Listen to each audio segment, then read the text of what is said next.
At some point, I couldn't ignore this feeling. From the inside, I was not happy, and it was as if there was this voice always telling me, this cannot be your life. Today's guest challenges the way we think about change, identity, and why so many people stay stuck. This conversation might change how you see yourself heading into 2026. Joining me on the podcast today is Karen Mattar. How do we start auditing or looking at our habits and shifting those so they can actually take us where we want to go rather than work against us? The number one thing why habits fail, they try to build the habits through more motivation, more willpower, push through, etc. Instead of tackling the one thing that actually would move the needle forward, which is working on your... You talk about how you outgrew a life that you knew was no longer meant for you. Can you talk to us about the moment you actually knew that that was true? Outgrown a version of myself who shot her dreams, her goals, her vision, a version that belonging mattered more than self-respect. And you cannot actually create a new identity if you're trying to still protect the environment that created the old identity. How do you actually do that for yourself? I would say... All right, balancers, welcome back to the first episode of 2026. I hope you all had a really beautiful rest. You're ready for your new year. And I have a guest today that we're going to chat a lot about mindset and things I think that are going to really help you align for the year to come. I always love this time of year because everyone is refreshed. They've had some time off generally. And it's a really nice time to sit and think about how you're going to move into the new year with intention. This guest content I saw on Instagram, and it really resonated with me personally on many different angles. You're gonna hear some of those today, and I think it is the perfect episode to kick off the year with. So it's my absolute pleasure to welcome Karen Mattar to the Balance Theory. Karen, welcome. Thank you so much. No, it's really nice to connect and have you here. As I've said a few times on the show before, I'm very intentional with who I bring on, and when I see people putting out their message and it really aligns with me, it's just like a no-brainer to get you on the show. So whenever I see that and then they're in Dubai, it's like so exciting for me. I'm honored to be here. Oh, thank you so much. I'd love to start out with a little bit about yourself and your story. You talk about how you outgrew a life that you knew was no longer meant for you. Can you talk to us about the moment you actually knew that that was true? So that moment was when I was in Lebanon in 2014, and I left Lebanon and I moved to Dubai. And the feeling that I had when I was there is the feeling that I was numbing myself and not using my potential. So I was wasting my potential. What were you doing, if you don't mind me asking? Yeah, so it was more like the surrounding, the environment that I had when I was in Lebanon. What looked like, the fun life, the cool people, the parties, the validation, all of that. From the inside, I was not happy, and it was as if there was this voice always telling me, this cannot be your life, So at some point, I couldn't ignore this feeling, and what people call like a toxic environment, it was for me just an identity that I had outgrew. So I've outgrown a version of myself who shot her dreams, her goals, her vision, a version that had to shrink to make other people feel comfortable, a version that believed that belonging mattered more than self-respect. So I've outgrown the version who could survive even in this environment. This is what I've outgrown, yeah. So I think it's amazing when you hear people talk about this realization that they had, right? That they have outgrown the surrounding. But I think it's almost, and I'd like to hear your thoughts, I think it's almost, there's two parts to this. There's the realization and then there's the action. A lot of us have this realization, and I've had it before too, but it's not that you take action straight away. Sometimes you really have to sit with it, understand what's going on. It takes a lot of confidence to actually then change, especially if it's, we're talking about your hometown where you grew up and your environment involves people you've known. And this voice inside is telling you to move countries or change careers or leave a relationship. Like sometimes these are very big nudges, even just to start a new business or start a podcast, whatever it is. That was the feeling I had too, was this nudge. How did you actually take action on it?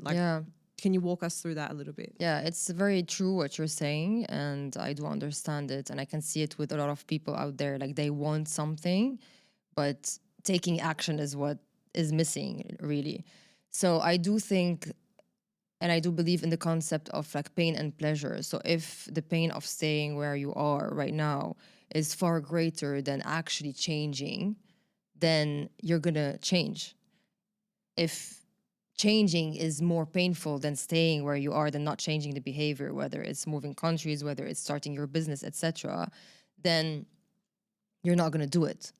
Right? So for me, I reach a point where like staying where I am with the same surrounding and like playing small and not listening to, this voice, this inner drive that I had, was as if I'm like dying slowly, right? It was very painful, and it came to a point where I couldn't tolerate this anymore. Like I've reached a threshold. People change either out of inspiration or desperation. For me, it was desperation at that time. I was like, I'm done, and I reached this I'm done moment, and this is when I thought, okay, I'm going to take action. And it didn't feel like me moving to Dubai. It didn't feel like an impulsive move or an emotional decision. It was very intentional, and it felt like self-leadership, as if like I gave myself permission to just choose myself without needing the permission. Yeah. Like choosing myself without needing the permission. And I think really the difference is not just moving to Dubai. The action was not moving to Dubai. It was what was happening internally. And the main thing was that my standards rose. My self-respect as well was non-negotiable anymore. So that's why me coming to Dubai and like having all this internal work, and it was not overnight, of course, right? It happened gradually. This was the real shift. And also like deciding that I don't want to live a life that required me to numb who I was. Yeah. Because in Ramadan, I was like literally numbing myself. So yeah, it was a decision as well.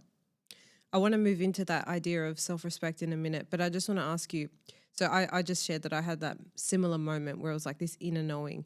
For me, the sentence, if I could describe it in one sentence, what that felt like in my mind was like, you're meant to do more than this. That was the nudge that if I could give it a sentence, that's what it felt like. Yeah. What did it feel like for you in like one sentence? So definitely for me, I can relate to what you're saying. Like, this is like, I am meant for more. I am meant for greatness. This is not my life, right? When I said this is not my life, it meant like, I know I have the potential. Like, I know I can do more. It's knowing. You know it. You cannot not listen to, you have to be true to yourself. And for me, being true to myself is just following this nudge, following this intuition that I had. Yeah, I can definitely relate to that. I guess on the idea of self-respect now, because sometimes you have that feeling, but you don't really know what the next step is, right? You don't really know what you're supposed to do. You just have this feeling, and that can feel very overwhelming as well, not really knowing what the next thing is. I like how you kind of spoke about how your standards rose with the move, and it was an internal shift that happened over time. When you reflect now, what's sort of the biggest difference between the way you looked at yourself when you were a numbed version of yourself in Lebanon versus, let's talk about you today? What can you give us like a real practical example of what that difference looks like in terms of your self-respect? So it could be as simple as what I ate and how I showed up like with my body. What did I do with my body? How did I respect my body? How did I honor it? Before, I used to eat like I didn't have really good eating patterns. I didn't step my foot even at the gym. I used to have really bad sleeping patterns, party all the time, and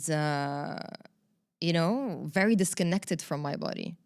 But now I prefer not to go to this party. I don't remember even the last time I went to a party, just because I know I want to wake up early and I have things to do and I have a business to run. I want to go to the gym, and I'm intentional with what I'm eating, because I know if I eat crap or junk, I'm going to feel like shit later on, right? So it's really about honoring my body and really staying connected with how I feel, what my body needs, so that I can live in alignment with the woman I want to become.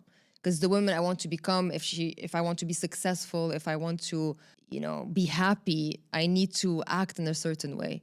Yeah, Yeah. definitely. This is bringing up a concept which really is like the core of this show. Yeah. So the show's called The Balance Theory. And the reason I started it was because I was working in a corporate job. Yeah. And I had that feeling like there's got to be more to life. And I constantly struggled with this idea of work-life balance. And I was like, I constantly feel overwhelmed and I feel guilty that I'm not doing enough of anything. And I was doing 100 things at once, just trying to do everything. So the real idea of balance today, to me, in 2026, what this show represents is being clear on your non-negotiables and making those things a priority. And this doesn't need to be a 50-step routine that you do every single day. It's very, very simple. The top 2-3 things in your health, the top 2-3 things in your relationships, and the top 2-3 things in your career or your fulfillment or your business, right? And if you can navigate your time around those things, it starts to not only paint and sort of move you in the direction of what you actually want to do, because the things you're saying are important, are being prioritized. Yeah. But it then starts to shape your identity. And I know you talk a lot about this too, like how your habits shape your identity. So for people listening that are sort of moving into 2026, maybe they've had time to think about their goals, maybe they haven't. But, it is this time where we're thinking about, okay, what does this year represent for me? What do I want to work towards? How do we start auditing or looking at our habits and shifting those so they can actually take us where we want to go rather than work against us? Yeah. Very interesting question, because I get that a lot. And, the number one thing why habits fail, especially, now it's the new year, 2026, not six. People, have New Year's resolutions, etc. And we know that sometimes, they set all these goals and then by February, they're back to square one. Why? It's because they try to build the habits through more motivation, more willpower, push through, etc., instead of tackling the one thing that actually would move the needle forward, which is working on your identity, right? Because when you rely on willpower or motivation, etc., there is a certain expiration date, right? And your willpower also depletes under stress. It will backfire. At some point, your habit will collapse. And especially as well when they build the habits around fear. So fear of, let's say, I want to get my dream body goal, right? Why? Why do you want to achieve this physique? Is it because you're fear of not being good enough? Fear of not being accepted? Or I want to be successful? So if it's built out of fear, then it's not sustainable. So it's important to also understand from which space is it built on, right?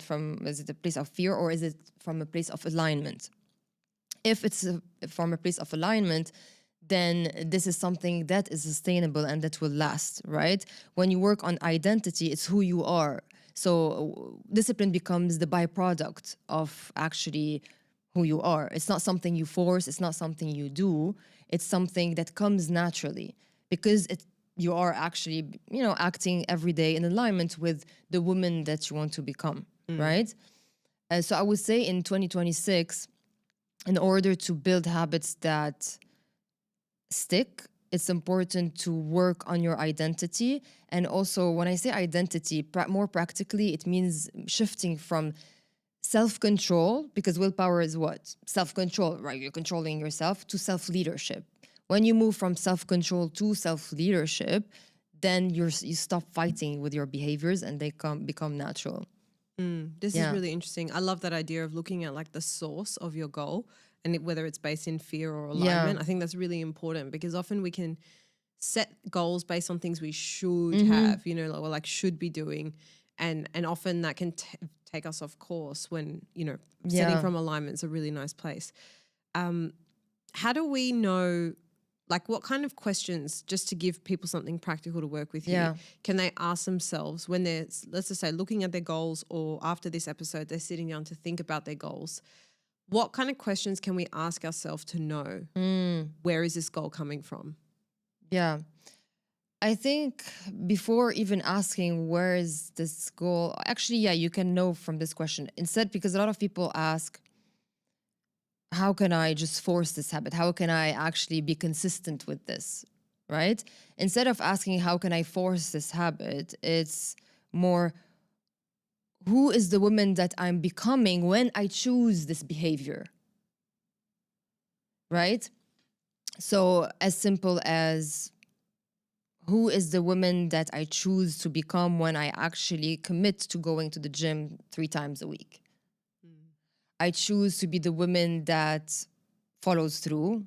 I choose to be the woman who says she's going to do something and does it. I choose to be the woman who honors her body and her health. This is who I choose to be, right? And automatically then you're going to know if it's from a place of fear or not. Yeah.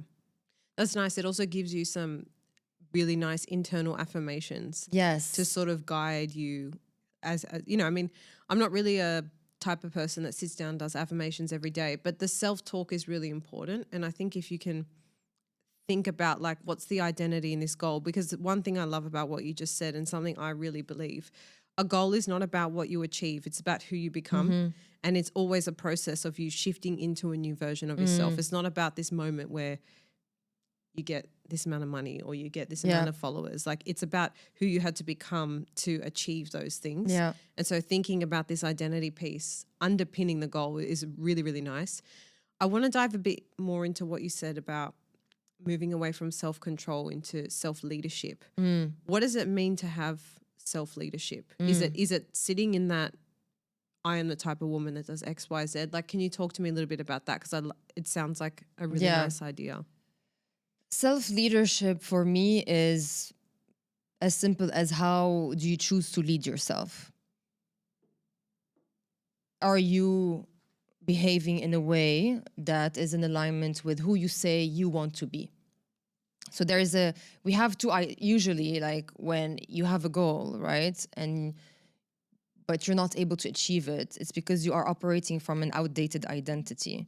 You know that there's a version of yourself, your upgraded identity, who is this woman, let's say, who has these amazing goals and she can't achieve them. But if you feel that there's this gap, it's because you are not leading yourself the way you're meant to, right? So self-leadership is recognizing this gap and actually taking repeated small behavior every day without fear, right? So because your nervous system and your body have to trust you that, oh, this is my new normal. This is my new identity, right? So it doesn't it must not be rooted in fear, and leading yourself in this way, in a way that is in alignment with where you want to be headed. It's as simple as that. How do you distinguish between, that gap you spoke about in terms of an outdated identity and who you are, who you're becoming, and that fear that can possibly sit in that gap and moving away from that? How do you distinguish that and setting a big goal for yourself, which can often also come with feelings of fear? And often there's also a gap then, because it's like, not who I used to be, it's who I am now and who I want to be in the future. Yeah. Like, how do we distinguish those? Because it's kind of like present me today, old me who I'm like shifting out of, and then the new me that I'm becoming. Yeah. Is that gap then between the old me and the new me in the future, and I'm sort of in the middle? Or is it two separate sort of journeys? Does that make sense? Okay, yeah. So let me reply first to the first part of the question, is that it does feel weird to have this gap, right? When you're evolving and growing, whether it's from a relationship, whether it's in your business, whether it's in your body, right? It's weird to sit in this gap because you're grieving an old part of you, right? An old version of you. Even if it didn't serve you, it feels like an emptiness. It's quiet. It hurts sometimes. It feels lonely, right? Because sometimes along the way, you're gonna also have to say goodbye to some people and just grieve. So it is weird to be in this in between. But I would say, and then you let me know if I'm replying to your question, but the way I handle this duality, like the old identity and the new identity, and how I coach my clients with this, is that you don't have to fight this old identity. It's not about fighting it, because this old identity got you to where you are today, right? And if you fight it, it's going to resist back. It's about honoring it and telling yourself, okay, this old identity got me here to where I am today, but I don't like where I am today. So I want to move forward. I want to grow. Thank you for showing me the way, but from now on, I'm going to lead the upgrade version of myself. And you know what are the things that actually are coming from the old identity. You know, right? All the self-talk, the things that you say to yourself, the behaviors that you do. You catch yourself because you're someone who's very self-aware. The more you practice radical self-awareness, the more you're going to catch the little, self-talks or the things that you say to yourself that will lead to actually reinforcing the old identity. But when you catch yourself, you're like, nope, this is not who I want to be, right? So let me choose differently because I want to choose differently. This is my choice. It's not through force. It's not through punishment. It's discipline coming from identity because this is where I'm headed. It's going to feel awkward at first, maybe, but repetition is the mother of skills. The more I repeat, it doesn't have to be a big step, small steps every day. And people underestimate the small steps. Yeah. It's really... like after, if I do one small step, 1% every day, and then I'm going to look back after 30 days, I'm going to, oh, wow, it's the compound effect, right? It's like that visual of a staircase. You can't have a staircase without one step at a time and compounding effect. Yeah. I like this conversation a lot because it speaks to the detail of what we often label as like self-doubt and imposter syndrome. Of course, when you're trying new things and you're breaking old identities, you're going to naturally be in this feeling of discomfort because you're breaking something that's been comfortable for you for who knows how many years.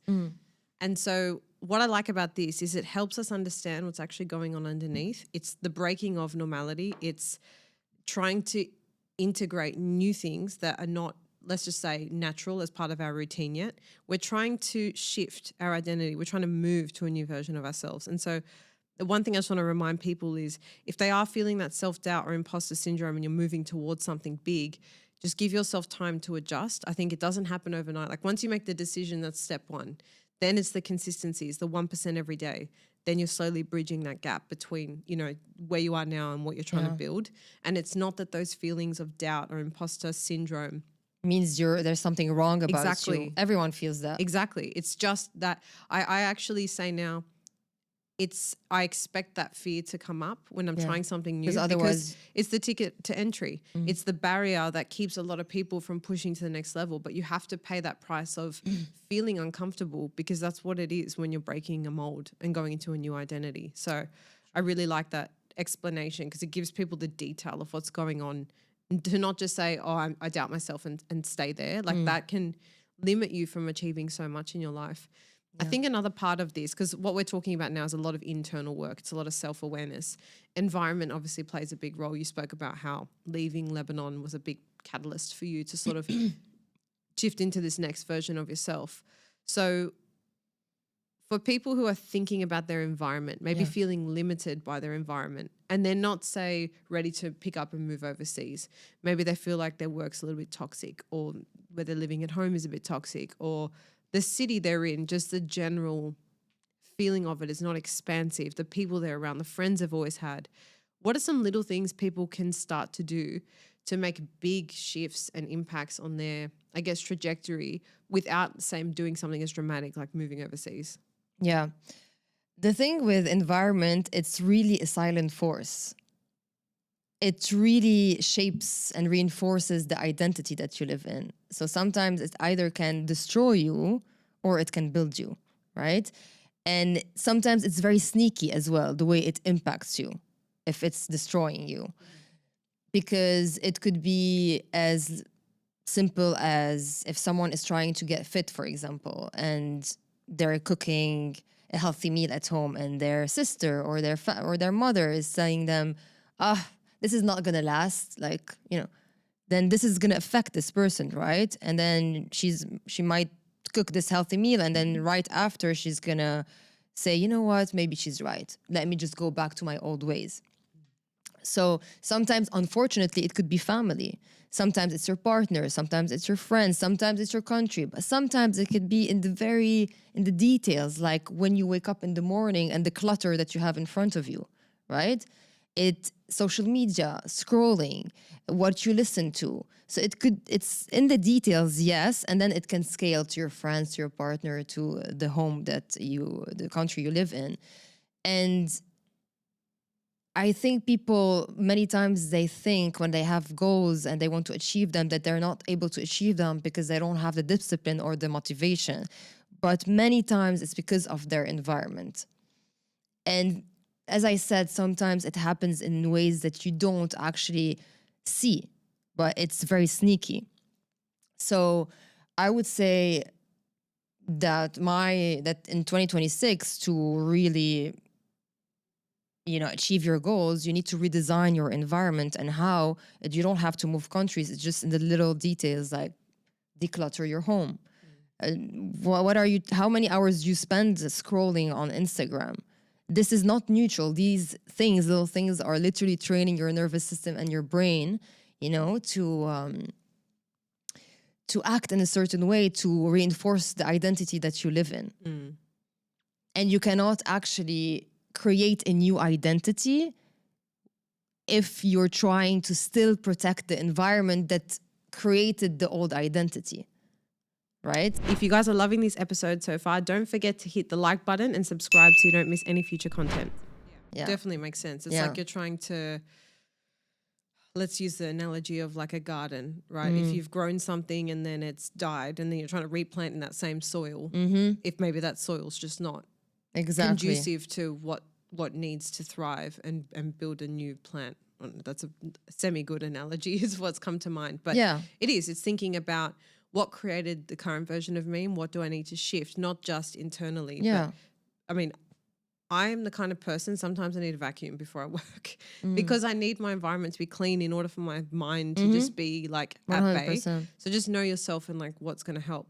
What about for those people listening who they feel like they've got the internal stuff or they're going to work on the internal stuff physically in their environment, we're good, but they have someone very close to them that, and sometimes these people, like, it's not even bad intention. Like it might be your mom or your best friend or your partner. The comments they make, like you take them on board because you care about these people, but maybe they're not coming from a place where they're trying to shut you down. What's the balance there? Because you can't really change people. Yeah. How do you shift to not internalize that and let it like sabotage where you're going? Yeah. So either option one, you get rid of these people if you can. Sorry, Mom, that's not happening. Or option two is setting boundaries. Not talking about the things that actually matter to you, your goals, in front of these people, because these people might love you, they want the best for you, but they are doing the best they can with the tools they have, right? If that's your mom or your dad or your sister. And sometimes even your closest people project onto you their insecurities. Oh, you can't do this. This is not going to last.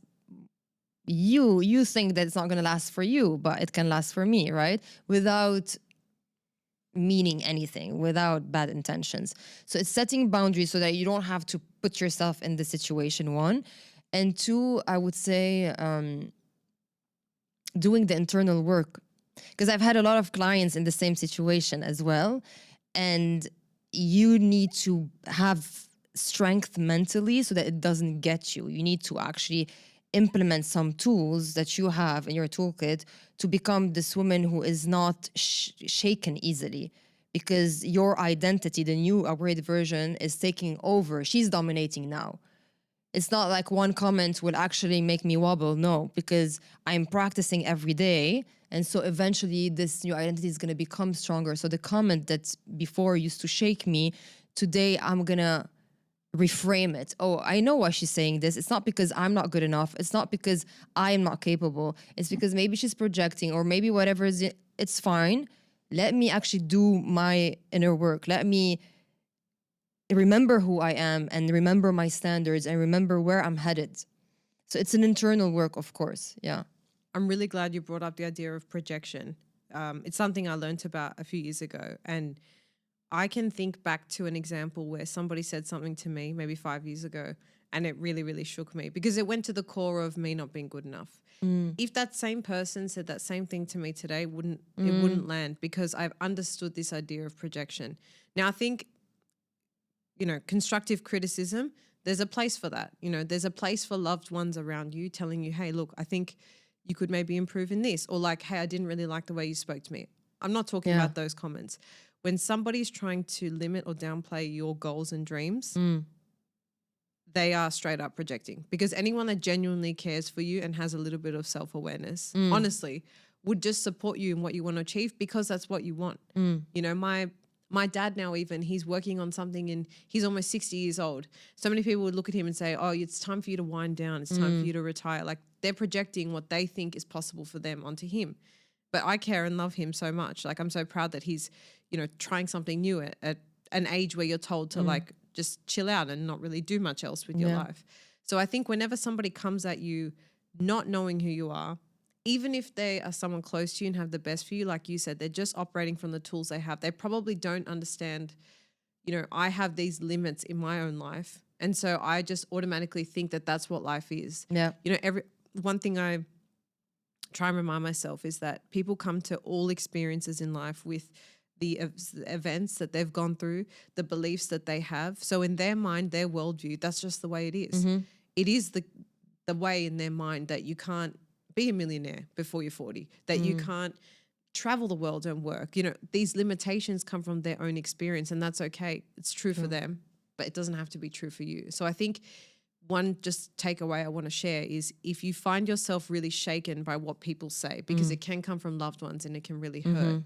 I think for me, that's a point for me to reflect, where is my foundation unshaky? Exactly. Is that showing me a gap I have? Maybe I don't actually think I'm good enough for what I want to achieve. That's something I need to work on. Yeah. Because it wouldn't impact me. It's the same concept. If I said to you, oh, I love your white pants. Yeah. You'd say to me, I'm not wearing white pants, I'm wearing jeans. It's just a fact. Same thing as if I said to you, oh, you can't really do that. You'd be like, yes, I can. It's a fact that you believe. It's something so ingrained in your foundation, in your identity, and you're operating from that place of like self-leadership. It's not going to impact you. So I think I just wanted to bring out that idea of projection that you brought up, because it's really helped me not only deal with maybe external comments. They're always going to be there. Like, you can set boundaries, people are still going to say things. Yeah. And then it kind of identifies to you where maybe you need to strengthen your own self-identity. Yeah, I love that, because I always say that triggers are a blessing. Yes, They I show agree. you where the work needs to be done, right? Yes. Rather than, oh my God, I'm triggered. No, like, it's a blessing. Now you get to evolve. Yes, 100%. Yeah. I want to ask you about, you have this video and it went viral online. It's quite controversial, but I really like the subtext of it. You said that people respect you more when you're in shape. I want to say that I believe how you do one thing is how you do everything. So I'd love to understand your thoughts behind this, I guess, controversial statement and what people can take away from it. Yeah. I said people respect you more when you're in shape. And I do think that we need to stop pretending that this is not true, because it's true. And this is not about aesthetics. It's about self-respect. It's because your body literally is the evidence and reflection of how you treat yourself. It's a reflection of your consistency, your standards, your follow through, right? It signals that you're someone who's able to make a commitment and also hold your commitment. So when you walk into a room and people see that you take care of yourself, what I said is that they assume that you can take care also of other things, like your business, your responsibilities, your word. And this is why discipline is important, because discipline is not punishment. A lot of people think of it as punishment. It's actually integrity. And people instinctively respond to integrity. And when you act in alignment with who you are, and you show discipline, then people trust you, they respect you, they can rely on you, because you say that you're going to do this thing and then you do it. So it's not about aesthetics, it's about self-respect. Yeah. I don't know if you saw, so on the Diary of a CEO podcast, he had a guest called, her name's Natalie Dawson, and she spoke about how she has employees. She found out that there were two employees, they were both separately married. they had an affair together. Yeah. And she fired them both. And she had this clip that went viral and was very controversial. She basically said, if you're going to be like that in your personal life, you're going to be like that in work. You're going to be lying. You're going to be toxic. And so she fired them. And so I wonder, because of your thoughts on sort of how you look after yourself is how you are in life, what are your thoughts on that sort of other controversial take on how you do one thing is how you do everything? Yeah, definitely. I do think that it can be, if you see someone who is treating themselves in one area of their life a certain way, then this could mean that in their relationship, maybe they would be also, if they're not taking care of themselves, they wouldn't take care of the relationship. They wouldn't take care of their business. So why would I hire this person? Why would I work with this person if they cannot hold the commitment they have towards themselves, towards their body? So how can I trust them with actually, my work or other things? So I do think it's a mirror, and it tells a lot about a person. It tells about how they can handle discomfort, how they can handle challenges, consistency, because you need all of these in all the other areas of your life, right? Not only in your body and your health, but in your business and your relationships as well. Yeah. Yeah. I think it's interesting because, I do have this belief that how you show up in one area is if it's consistent, then that's who you are. You should be able to show up in all areas of your life. But I do have a lot of people around me and even in my own experience where you may have limiting beliefs or blockages in a certain area of your life, whether it be finances or relationships. Everything else is consistent, but you might have a block in just one area. So how do you kind of, what are your thoughts on that? And in terms of what we've just discussed in terms of being like consistent across everything? What do you mean by, let's say they have a block? I didn't understand the question. So for example, if I'm like looking after myself, going to the gym, I have a really good business, but I constantly date the same kind of guy and he's very toxic and I'm in this loop and I can't seem to find that consistency and self-belief and self-worth in relationships, but everything else kind of feels like aligned. Or it might be the case that you're in a really good relationship and, you look after yourself, but in work, you're maybe not progressing or you're not able to take that next leap. Like when you have a block in one area, what does that tell us about our identity? Like it's kind of like there's a gap in just one area. Do you know what I'm saying? Yeah. I mean, it doesn't say anything about our identity. The only meaning we give things are the meaning that we give to things. I don't believe that, we need to give labels to ourselves, to who we are, because identity is just who your past made you believe that you are. You can reinvent who you are every time. I don't put people in boxes, Now, yes, this can, if they are really taking care of themselves physically, this can tell me a lot of good things about maybe how they treat their business. But it doesn't mean that someone who is great in their business, it means, it means if they're not great physically in their, health, that they're failing their business. No, it doesn't mean that. It's not black and white. Yeah. I would say this blockages that you have, this limiting belief that you have, let's say in your relationship, it might actually help you if you uncover it, you identify it. It might help you in other areas too without even noticing it. You might think that, I'm doing great in the other areas, but actually if you work on it, you're going to be even greater, because we are, as a human being, everything is interconnected. So it's not like, my business, my relationship. No, everything is interconnected, right? So I like to approach this in a holistic way and see if there is one blockage, in one of the areas. Let's tackle that and let's see, once we tackle that, what is the ripple effect on the other areas as well. Yeah, I quite like that approach too. I don't think we're these compartmentalized people where it's like in work I'm like this, at home I'm like this. Like that's not how humanity works. But I do think it's interesting to reflect on if you do have an area that you feel is sort of a weakness or something you find you're struggling to have consistency in. It could be almost like like the one part of your chain that is a little bit, it's not fitting properly right now, and to consider how you show up in other areas that you find you're really aligned, and then reflect on an area that you maybe not, I think is just an interesting point of reflection. And then, like you said, it's all connected. We're not saying. What do you think of it yourself?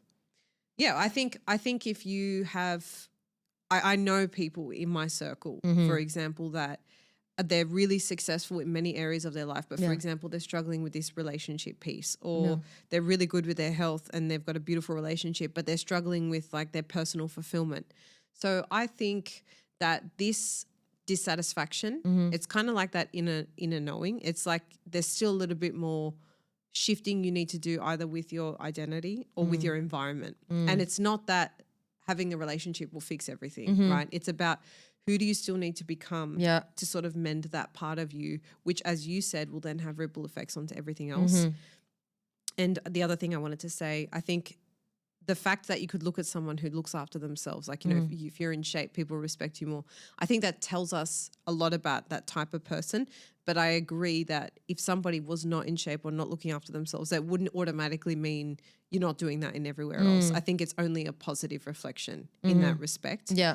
Because people do also just put all their attention into one area and they neglect other areas. And I think that's where a lot of hustle culture comes in. It's like, do this and only this until you achieve X amount of money, until you achieve X amount of promotion in your business. Forget everything else. Like that rule, like go hard until you like go hard or go home mentality.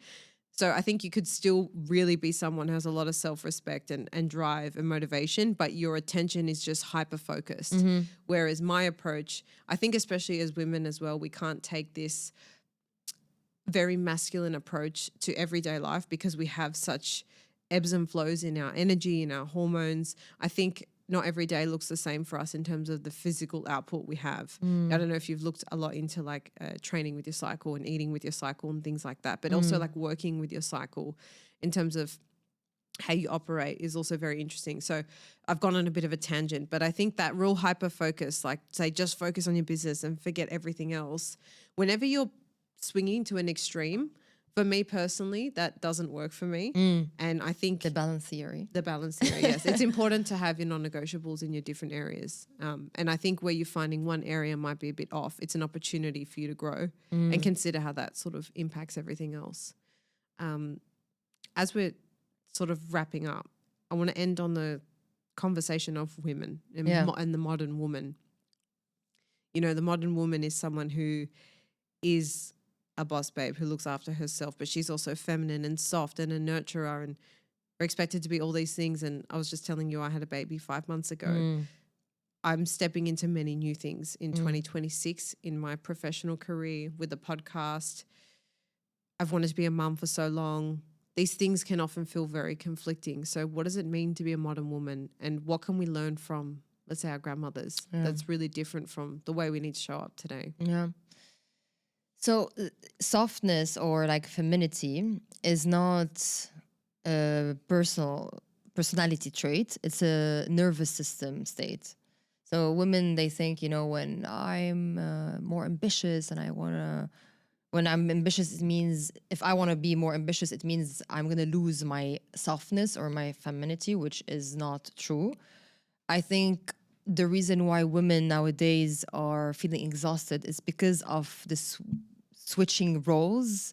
They switch roles in 1 hour without, boundaries. It could be switching from working to nurturing to being productive to so many roles that we do, and often in 1 hour and without boundaries. And add to that the guilt, the people pleasing, the emotional labor. So the system never comes down.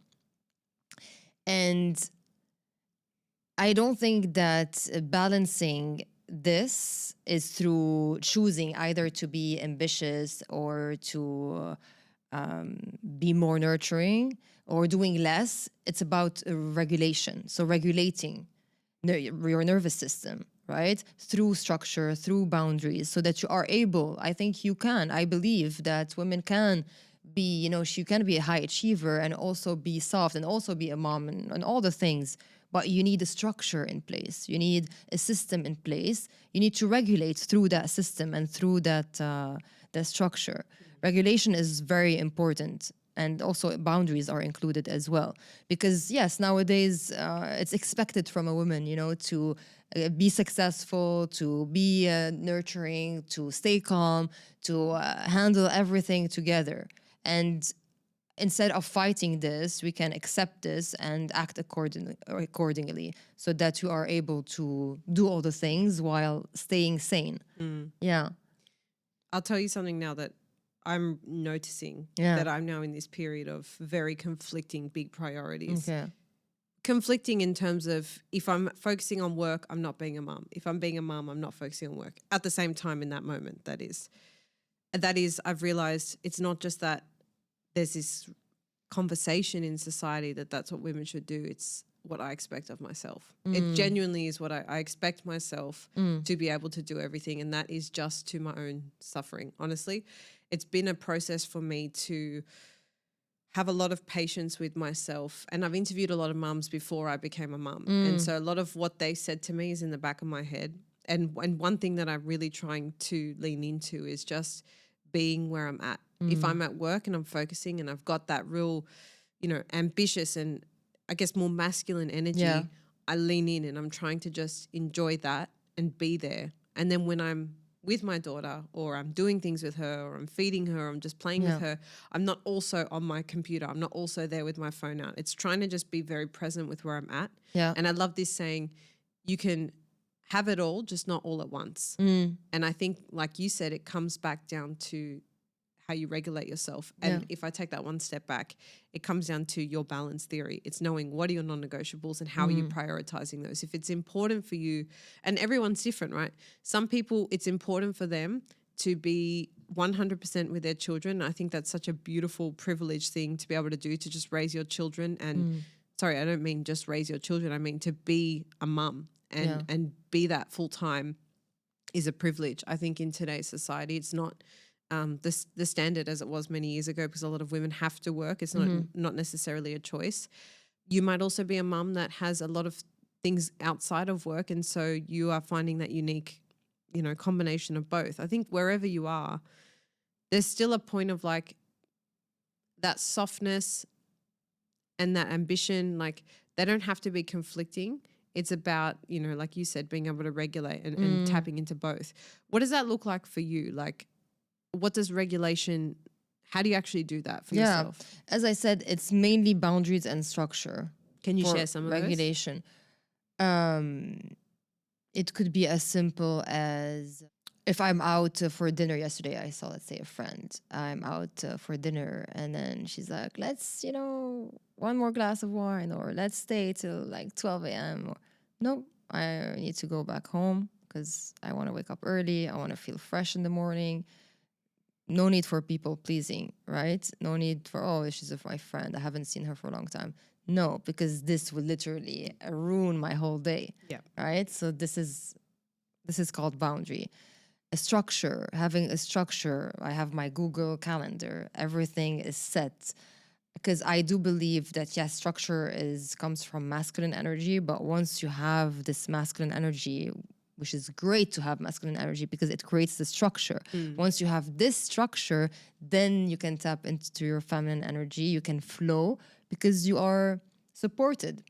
So this is why there's always this duality, and how can you work with your masculine energy, but also with your feminine energy, because they complement each other. Definitely. Yeah. Yeah, it's not that, one's an evil or we should be one or the other. I think everyone's very different, and not only like, let's just say like me and you, right? We're not just different, but like for me, it's different for me at different moments in life. And so just being really patient, understanding what are your priorities, how do you make them work? And then I can tell you're like an 8-type personality like me. And I think a lot of the people that listen to the show are as well. And so that structure really gives you a lot of freedom. It's not that structure has to be this rigid thing that controls you. It's actually the opposite for people that I think wired like us. It gives you freedom. Exactly. And it's a really beautiful guide for how you should be spending your time and how you should be, I guess, accepting or declining things in your environment. Yeah. You know, For example, another thing that now came to my mind is food, for example. I have a meal plan because I know that cooking is going to take more time from me, and I prefer to use this time to actually work on my business, let's say. So there's a lot of things. Where can you outsource? Where can you delegate? Where can you actually make things easier for you so that you can focus on the things that you want to focus on, so that you spend more time with your baby, so that you do other things, etc., you know? So it's about being a bit more resourceful and seeing, okay, what are the things that are taking more time than they should, and what can I do about these things so that I have more time for the things that matter for me. Yeah. And I think that is a very important thing to do before you set goals. Because if you set goals that are going to mean you're going to have a routine or a lifestyle that's not going to be aligned for you, or that you're going to have to compromise on looking after your body, is that a goal you really want? Is it a goal you want? Maybe you need to change the time frame, or maybe you need to actually, you know what? It's not so much changing the goal, because if you want something, you want something. It's thinking about how you're going to achieve it, and how you're going to go about it in a way that aligns with what's important to you. So whenever it's actually permanently linked in the show notes for anyone that's interested. I have like just a goal setting PDF, and it literally takes you through these 2 steps. It's first working out what kind of a life do I want, what's important to me, and then setting goals from an aligned place. And I think you have to do that first. Otherwise, you just think of these big things you want without considering what's it going to take to get there, and how am I going to achieve those things. But I think this has been a very useful conversation for everybody to kick off not just the show for 2026, but to really just get them in the right mindset and kind of encourage you guys to really audit the goals you've set for yourself and make sure they are coming from an aligned place. You're not operating out of fear. You do have systems in place that are going to help you show up the way you want to show up and the way you need to show up. And Karen, I just want to thank you so much for coming on and sharing your thoughts today. I've really enjoyed getting to know you. And I'll link your Instagram, because you're constantly sharing really amazing tips and I think thought-provoking ideas for people to just reflect on their own life and circumstances. So thank you so much. Thank you for having me. My pleasure. Thank you.